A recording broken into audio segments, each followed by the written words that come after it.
So hey guys and welcome back to another video of dual nature of radiation and matter. So ये इस chapter का fifth video होने जा रहा है और आज हम लोग को इस चैप्टर में पार्टिकल नेचर ऑफ फोटोन पढ़ना था। पार्टिकल नेचर ऑफ लाइट पढ़ना था, द फोटोन। तो आज हम लोग यहाँ से एनसीईआरटी रीडिंग लगाना शुरू करेंगे। और देखो यार, अगर आप लोगों को वीडियो अच्छा लगता है तो लाइक कर दो, सब्सक्राइब भी कर दें और शेयर भी कर दें। तो चलिए हम लोग इधर से रीडिंग लगाना शुरू करते हैं और लाइन बाय लाइन मेरे साथ बने रहिएगा ताकि आपके पूरे चैप्टर अच्छे से समझ में आ पाए। So particle nature of light the photon. तो particle nature of light the photon का कहने का यही मतलब है कि जो लाइट का हम लोग बोलते हैं पार्टिकल नेचर है, उसमें वो पार्टिकल है क्या, उस पार्टिकल का नाम क्या है। तो उस पार्टिकल का नाम है photon. Photoelectric effect thus gave evidence to the strange fact that the light in interaction with matter behaved as it was made of quanta of packets of energy which is called energy h mu। तो इसमें कहना ये चाह रहा है कि जैसे हम लोग फोटो इलेक्ट्रिक इफेक्ट करवा रहे थे तो उसमें एक तरह से यही हो रहा था कि लाइट्स के कुछ पैकेट्स जिनका पास एनर्जी था एच म्यू, वो जब मेटल पे गिर रहे थे तभी वहाँ से इलेक्ट्रॉन इजेक्ट हो रहे थे। Is the light quantum energy of energy to be associated with particle. मतलब कि क्या लाइट क्वांटम को हम लोग को पार्टिकल से एसोसिएट करना चाहिए। Einstein arrived at the important result that the light quantum can also be associated with momentum। तो आइंस्टाइन फिर आए और उन्होंने कहा कि जो लाइट क्वांटम है उसको हम लोग मोमेंटम के साथ भी एसोसिएट कर सकते हैं। मोमेंटम एच म्यू अपॉन सी। इसका बताता हूँ मैं मोमेंटम का वैल्यू आता कैसे है। सो मोमेंटम हम लोग का यहाँ से आता है, lambda is equals to H C upon E, ये होता है एनर्जी। और फिर इस एनर्जी के जगह हम लोग लिख सकते हैं एम सी स्क्वायर, क्योंकि E is equals to M C square. और यहाँ से ये सी और ये एक सी कट जाएगा तो ये हो जाएगा एम वी।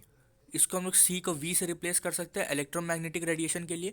और एम वी होता है पी, जो होता है अपना मोमेंटम। तो यहाँ से P is equals to H C upon lambda. Hope आप लोगों को समझ में आ गया होगा। तो हम लोग वापस आते हैं चैप्टर पे। तो इसमें दिया हुआ H mu upon lambda, H mu upon C. A definite value of energy as well as momentum is a strong sign that the light quantum can be associated with a particle. This particle was later named photon। इस particle को बाद में photon नाम दिया गया। The particle-like behavior of light was further confirmed in 1984 by the experiment of A.H. Compton on scattering of X-rays from electrons. In 1921, Einstein was awarded the Nobel Prize in Physics for his contribution to theoretical physics and the photoelectric effect. In 1923, Millikan was awarded the Nobel Prize in Physics for his work on the elementary charge of electricity and on the photoelectric effect। Millikan के बारे में हम लोग ने पिछले video में देखा है कि उसने क्या किया था और कैसे उसने न्यूटन को ही डिसअप्रूव करने के चक्कर में उसी को प्रूव कर दिया था। We can summarise the photon picture of electromagnetic radiation as follow. अब देखते हैं फोटोन पिक्चर है क्या, उसको समराइज इसमें एनसीईआरटी में किया, देखते हैं कैसे किया है, क्या नहीं। सो फर्स्ट पॉइंट यहाँ पे निकल के आता है, in interaction of radiation with matter radiation behaves as if it is made up of particles called photons। इसका यहाँ पे ये मतलब निकल के आता है कि in interaction of radiation with matter, मतलब कि जब रेडिएशन और मैटर इंटरैक्ट करते हैं तो रेडिएशन ऐसे बिहेव करते हैं जैसे कि वो पार्टिकल से बने हैं और जिसका नाम है फोटॉन्स। मतलब कि रेडिएशन जब जब मैटर से इंटरैक्ट करेंगे तो रेडिएशन फिर ऐसे बिहेव करेंगे जैसे कि वो एक पार्टिकल से बने हैं जिसका नाम है photon. Next point, each photon has energy E is equals to h mu and momentum P is equals to h mu upon c, and speed c is the speed of light। तो उसमें दिया कि energy उस photon का होता है h mu और momentum होता है h mu अपॉन c। ये याद रखिएगा दो चीज़, उस पार्टिकल का इसमें दिया हुआ एनर्जी और मोमेंटम। थर्ड है, all photons of light of a particular frequency mu और wavelength lambda have the same energy E is equals to h mu और E is equals to h upon lambda and momentum P is equals to h mu और P is equals to h upon lambda। अच्छा, तो इसमें ये कहा गया है कि फोटोन हो या वेव हो, सबका एनर्जी यही होता है एच म्यू या फिर एच सी अपॉन लैम्डा, और मोमेंटम ये होता है एच म्यू अपॉन सी या H by lambda. Whatever the intensity of radiation में भी, इंटेंसिटी से उस पर कोई फर्क नहीं पड़ेगा। By increasing the intensity of light of given wavelength there is only in increase in number of photon पे इंक्रीज करेगा पर second crossing a given area with each photon having the same energy. Thus, photon energy is independent of intensity of radiation. मतलब photon के energy पर और momentum पर इस intensity का कोई फ़र्क नहीं पड़ेगा। बस सिंपल सा ये था। Photons are electrically neutral and are not deflected by electric and magnetic field. Photon neutral होता है। In a photon particle collision, such as photon electron collision, the total energy and total momentum are conserved. मतलब total momentum और total energy conserve होता है। However the number of photons may not be conserved in a collision, लेकिन number of photons conserved हो या ना हो, उससे वो हो भी सकता है, नहीं भी हो सकता है। The photon may be absorbed और a new photon may be created. ठीक है, हम लोग 5 पॉइंट यहाँ पे समझ गए। नेक्स्ट है हम लोग का वेव नेचर ऑफ मैटर। अब देखते हैं मैटर का वेव नेचर। इसको हम लोग जल्दी जल्दी पढ़ेंगे।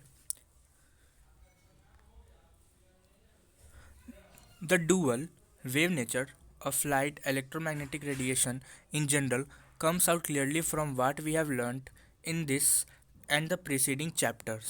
ठीक है, मतलब नेचर वेव लाइट का तो दो नेचर होता है, हम लोग को पता ही है, वेव नेचर और particle nature. The wave nature of light shows up in the phenomena of interference, diffraction and polarization. इन तीनों फिनोमेना में होता है। On the other hand, in photoelectric effect the Compton effect which involve energy and momentum transfer, radiation behaves as if it is made up of a bunch of particles, the photons। मतलब कि quantum effect में कुछ और ही हो रहा था, मतलब उसमें एनर्जी और मोमेंटम ट्रांसफर और रेडिएशन दिखा रहा था जो बंच ऑफ पार्टिकल से आ रहा था। वेदर अ पार्टिकल और wave description is best suited for understanding an experiment depends on the nature of the experiment। मतलब बोला है कि पार्टिकल हो या वेव हो, यह बेस्ट तभी कहलाएगा जब हम लोग एक्सपेरिमेंट किस चीज़ पे डिपेंड करेगा, उसी के आधार पर हम लोग कह सकते हैं कि वो वेव है या पार्टिकल है। मतलब एक्सपेरिमेंट के हिसाब से बदलते जाएगा वेव नेचर और पार्टिकल नेचर। अब इसमें एग्जाम्पल दिया हुआ है। For example, in the familiar phenomenon of seeing an object by our eye both descriptions are important. जैसे कि हम लोग आँख से कुछ देखते हैं तो उसमें दोनों डिस्क्रिप्शन इम्पॉर्टेंट है, वो वेव भी हो और पार्टिकल भी हो। ठीक है, the gathering and focusing mechanism of light by eye lens is well describe in wave picture. Wave में वेल डिस्क्राइब होता है किसका, gathering and focusing mechanism of light by the eye lens. But its absorption by the rods and cones of the retina require the photon picture of light. लेकिन उसको brain तक पहुंचने में photon picture of light जरूरी होता है।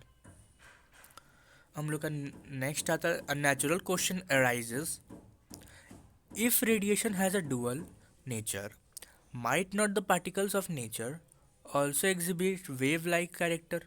मतलब इसमें बोला है कि अगर रेडिएशन के पास, अगर मान लेते हम लोग बोलते थे कि रेडिएशन वेव है, ये थोड़ा ध्यान से समझिएगा, अगर हम लोग बोलते थे कि रेडिएशन वेव है और बाद में पता चला कि वो वेव भी है और पार्टिकल भी शो कर रहा है, तो हम लोग क्या एक तरह से प्रूफ कर रहे हैं कि वेव पार्टिकल में कन्वर्ट हो सकता है। अब दूसरा यहाँ पे और क्वेश्चन एक अराइज हुआ कि अगर वेव पार्टिकल में जा रहा है तो पार्टिकल को भी वेव में जाना चाहिए। मतलब कि इलेक्ट्रॉन, प्रोटॉन, ये सब जो पार्टिकल है इनको वेव जैसा भी बिहेव करना चाहिए। तो इसी के बारे में आया कि might not the particle of nature also exhibit wave like character. In 1924 the French physicist Louis Victor de Broglie, उन्होंने क्या किया, put forward the bold hypothesis that moving particles of matter should display wave like properties. और उन्होंने ये भी कहा, ये भी बाद में चल के प्रूफ हो गया था कि moving particles of matter wave like properties कर रहे हैं शो अंडर सुटेबल कंडीशन, कुछ कंडीशन में। ही reason that nature has symmetrical symmetrical and that the two basic physics identities entities matter and energy. मतलब मैटर और एनर्जी जो है वो टू सिमेट्रिकल चीज़ है. वेव के पास एनर्जी होता है, पार्टिकल के पास मैटर होता है, मतलब मास होता है. Must have symmetrical character. If radiation shows dual aspects, so should matter. De Broglie proposed that the wavelength lambda associated with a particle of momentum p is given as. अब यहाँ पे de Broglie का hypothesis आता है कि lambda is equals to H upon momentum होगा particle के लिए. मतलब पार्टिकल का वेवलेंथ, ये पार्टिकल का वेवलेंथ है. वेवलेंथ हम लोग डिफाइन किसके लिए करते हैं? वेव के लिए. ध्यान से इसको समझना जरूरी है. जैसे कि हम लोग जो वेवलेंथ होता है, एक जो हम लोग वेवलेंथ नाम दिए हैं पैरामीटर, ये वेवलेंथ हमेशा वेव के लिए डिफाइंड है. लेकिन अगर कोई बोले वेवलेंथ ऑफ पार्टिकल, तो ये कोई मतलब इस बात का कोई तुक नहीं बनता. ये क्या है, कुछ समझ में नहीं आ रहा. एक तरह से हम लोग ये बोल रहे हैं कि वेवलेंथ ऑफ पार्टिकल मतलब कि पार्टिकल जब वेव के जैसा बिहेव करे, मतलब पार्टिकल जब वेव के जैसा बिहेव करे तब उसका वेवलेंथ क्या होगा. हम लोग भी इंसान हैं हम लोग, लेकिन हम लोग भी एक तरह से पार्टिकल हैं. लेकिन हम लोग का भी एक वेवलेंथ होता है, हम लोग का भी फ्रीक्वेंसी होता है, जो कि वेव नेचर शो करता है. लेकिन वो इतना कम होता है कि वो विजिबल नहीं होता हम लोग को.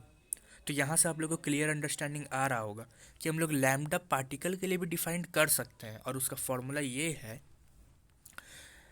Lambda is equals to H upon P. P यहाँ पे मोमेंटम है पार्टिकल का मोमेंटम. तो जैसे कि एग्जांपल लेते हैं, मान लेते हैं कि एक इंसान है 40 kg का, ठीक है, और वो 2 मीटर पर सेकंड से चल रहा है, ठीक. तो उसका पी कितना होगा? एम वी कितना होगा? 80 kg मीटर पर सेकेंड. तो पी आ गया 80. अब देखते हैं लैम्डा. अब देखें, lambda is equals to H upon P. तो एच का हम लोग जैसे याद है प्लैंक्स कांस्टेंट होता है, तो इसका कुछ वैल्यू 10⁻⁻34 के टर्म्स में जाता था. 10 lambda is equals to H upon P है, तो एच 10⁻⁻34 के टर्म्स में आता था. हम लोग एक अप्रॉक्सीमेट वैल्यू देख रहे हैं और पी हम लोग का कैलकुलेशन में 80 आया. तो कोई भी ह्यूमन के लिए आप लोग देखें, कोई भी ह्यूमन के लिए लैम्डा कितना छोटा आ रहा है, 10⁻⁻34. ये बहुत छोटा अमाउंट है. तो इसीलिए लैम्डा हम लोग को विजिबल नहीं होता है. तो ये बहुत अच्छा क्लियर अंडरस्टैंडिंग मैंने आप लोग को दिया. अब आगे बढ़ते हैं हम लोग. Where M is the mass of particle and V is its speed, ये तो समझ गए. Equation 1.11.5 is known as de Broglie relation and the wavelength lambda of the matter wave is called de Broglie wavelength. ठीक है. The dual aspect of matter is evident in de Broglie relation. इसमें बता दिया dual aspect है, मैंने आप लोगों को समझाया. On the left hand side equation lambda is the attribute of wave, जैसे मैंने कहा वेव के लिए कहा जाता है. लेकिन while on the right hand side momentum P is a typical attribute of particle, और पी पार्टिकल के लिए. Planck's constant H relates the two attribute, और एच दोनों को रिलेट कर दिया. Equation 11.5 for a material particle is basically a hypothesis whose validity can be tested only by experiment. However, it is interesting to show that it is satisfied also by a photon, और ये photon से भी satisfy हो गया. For a photon, as we have seen, P is equals to h mu upon c हम लोग याद किए हैं. Therefore, h upon P is equals to c upon mu और is equals to lambda. ये फॉर्मूला आ गया जो ये सेटिस्फाई कर रहा है. हम लोग ने पढ़ा था lambda is equals to H by P, तो फोटोन भी सेटिस्फाई कर रहा है. That is, the de Broglie wavelength of a photon given by equation 11.5 equals the wavelength of electromagnetic radiation, of which the photon is a quantum energy and momentum. So hope यहाँ तक आप लोगों को एकदम अच्छे से क्लियर हुआ होगा. नेक्स्ट है क्लियरली फ्रॉम इक्वेशन 11.5, वही de Broglie वाला, lambda is smaller for heavier particle, जैसा कि मैंने आपको एक एग्जांपल करके दिखाया. लार्ज एम और more energetic particle, for example the de Broglie wavelength of a ball of mass, वही एग्जांपल है. बॉल ले लिया, उसका कुछ स्पीड दे दिया, इज इजीली कैलकुलेटेड, और लैम्डा उसका बहुत छोटा आ रहा है, जैसे कि मैंने एग्जांपल दिया same.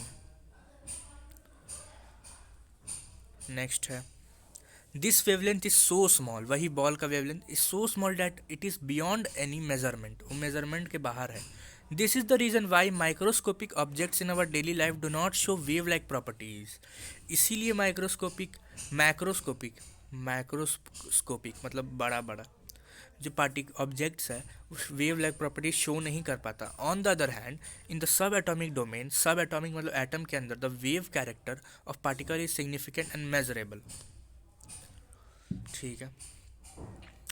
Consider an electron mass m charge e accelerated from rest through a potential v. The kinetic energy k of electron equals to work done. तो ये kinetic energy के यहाँ पे फॉर्मूला है k is equals to ev और k is equals to half mv square is equals to p square by 2m. तो p का value क्या आ गया 2m k, ये तो हम लोग को पता था. और k को क्या लिख सकते हैं ev, तो 2m ev. तो द डी ब्रॉगली वेवलेंथ कितना हो जाएगा, p के जगह ये पूरा पुट कर देंगे, तो ये पुट कर दिए हम लोग, तो h upon under root 2m ev. तो इलेक्ट्रॉन के हम लोग कैलकुलेट कर सकते हैं. तो substituting the numerical values of h m e, तो ये आता है, इसको याद रख लीजिएगा, थोड़ा बहुत इंपॉर्टेंट है. Where v is magnitude of accelerating potential, मतलब वोल्ट या फिर पोटेंशियल डिफरेंस कह लीजिए इसको v को. For a 120 volt accelerating potential gives lambda is equals to 0.122 nanometer. This wavelength is the same order as the spacing between the atomic planes in crystal. This suggests, ये क्या suggest कर रहा है, that matter waves associated with an electron could be verified by crystal diffraction experiments analogous to X-ray diffraction. We describe the experiment verification of de Broglie hypothesis in the next section.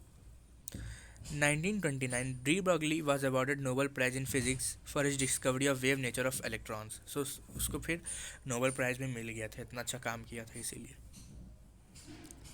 सो हम लोग का अब कुछ ज़्यादा कुछ बचा नहीं, अब हम लोग का ख़त्म होने वाला chapter.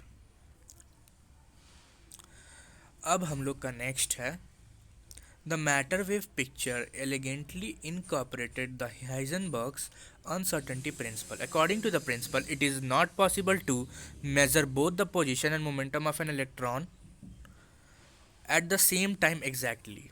There is always some uncertainty, मतलब कुछ तो उसमें uncertainty मतलब error रहेगा in the specification of position and some uncertainty delta p in the specification of momentum. The product delta x and delta p of the order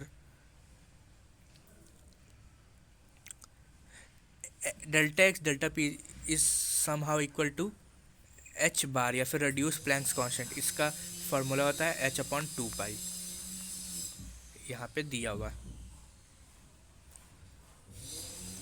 हम लोग का next equation 11.12 allows the possibility that delta x is 0 but then delta p must be infinite in order that the product is non-zero. Similarly, if delta p is 0, delta x must be infinite. Ordinarily, both delta x and delta p are non-zero such that their product is that of order h bar.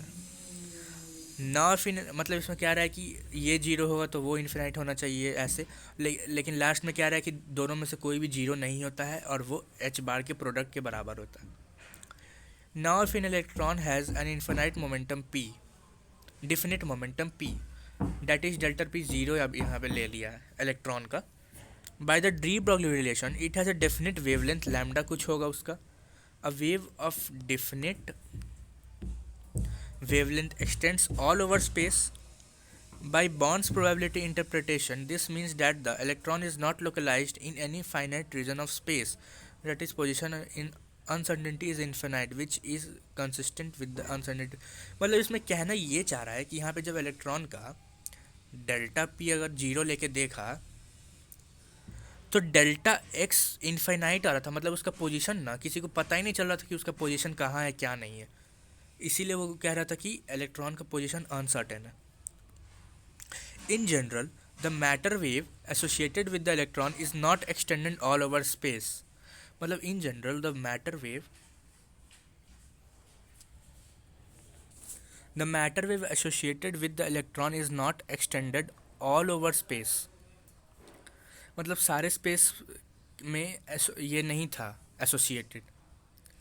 It is a wave packet extending over some finite region, और वो एक wave packet था जो finite reason में extend हो रहा था of space. पहले हम इसको पूरा पढ़ लेते, फिर मैं आपको लास्ट में अच्छे से समझा दूंगा।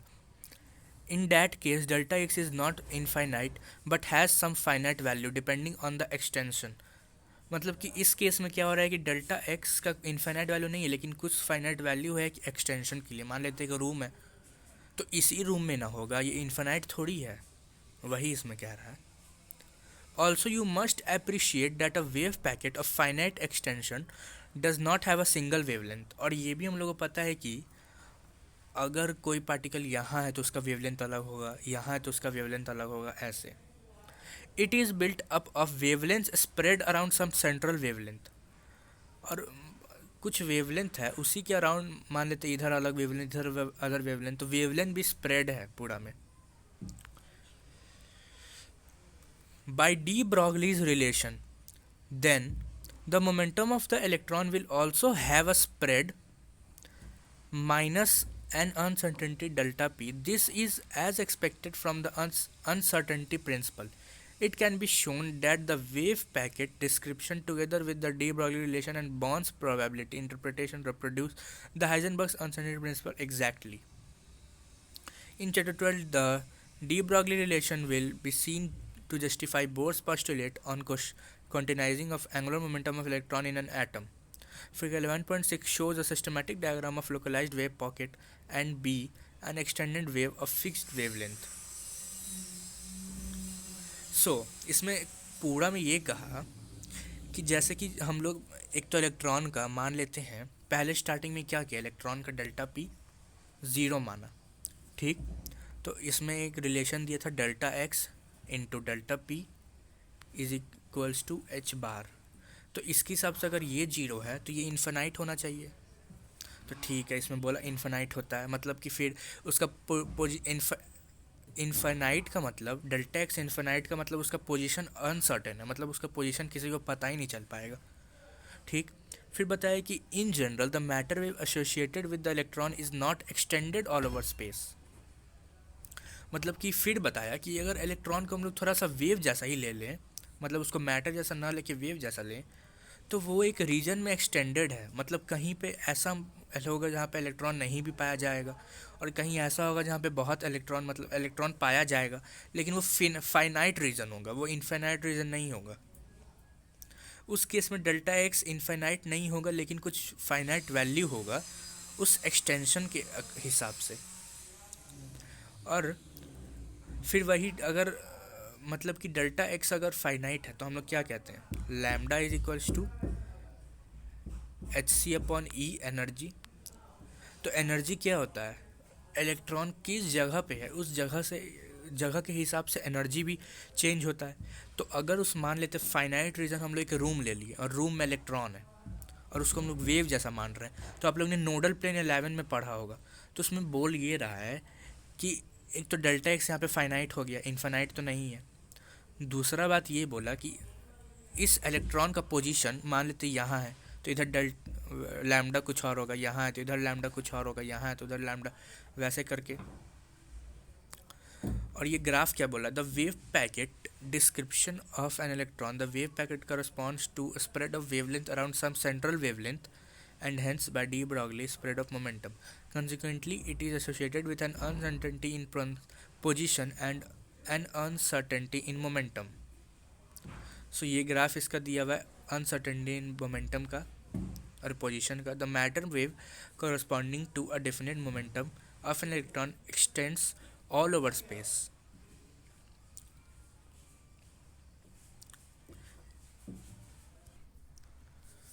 इसमें वही इसका लैम्डा का वेवलेंथ ग्राफ दिया हुआ, जैसे कि किसी जगह पे 0 होगा तो किसी जगह पे मैक्सिमम होगा, उसी हिसाब से दिया हुआ है। तो इसी के साथ हम लोग का ये चैप्टर होता है ख़त्म। ये सब जैसे कि ये सब अगर आप लोग को नहीं भी समझ में आया होगा, ये सब जो भी पूरा था, तो ये चलेगा, ये इतना कुछ इम्पोर्टेंट था नहीं। मेन आप लोग को ये रिलेशन याद रखना है